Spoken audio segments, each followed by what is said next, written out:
Lisa Mariana ungkap sosok wanita lain yang diduga berhubungan dengan Ridwan Kamil. Selebgram Lisa Mariana bongkar sosok lain yang diduga juga jalin hubungan dengan Ridwan Kamil.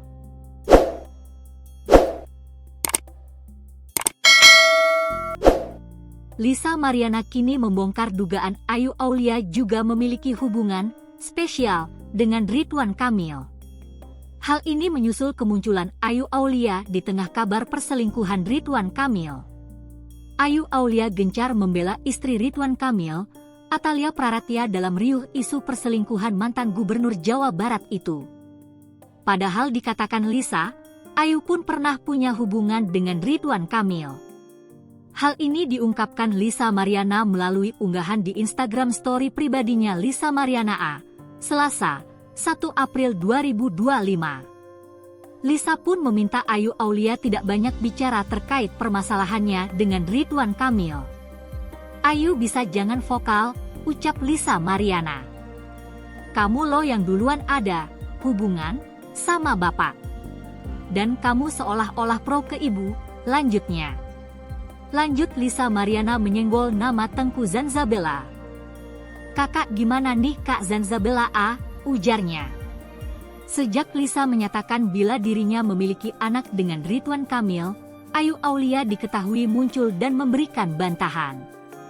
Lisa Mariana akan konferensi pers 10 April.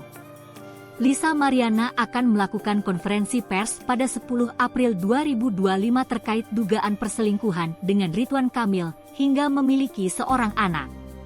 Lisa Mariana akan melakukan konferensi tanpa ditemani sang suami. Hal tersebut disampaikan oleh pengacara Sunan Kalijaga. Lisa bilang, Lisa akan konferensi pers di tanggal 10 April 2025, kata Sunan, dikutip dari YouTube Intens Investigasi, Rabu, 2 April 2025. Lalu saya tanya, nanti Lisa tanggal 10 konferensi pers didampingi suami kan? Saya bilang gitu.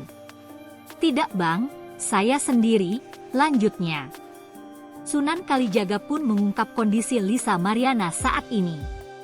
Dikatakan Sunan, kondisi mental Lisa dalam keadaan tidak stabil. Saya sedang dalam keadaan mental yang belum stabil saat ini dan menolak untuk konferensi pers, ujar Sunan Kalijaga. Insya Allah tanggal 10 dan saya sendiri, sambungnya. Meski disarankan didampingi suami, Lisa Mariana tetap bersikeras untuk muncul ke publik seorang diri.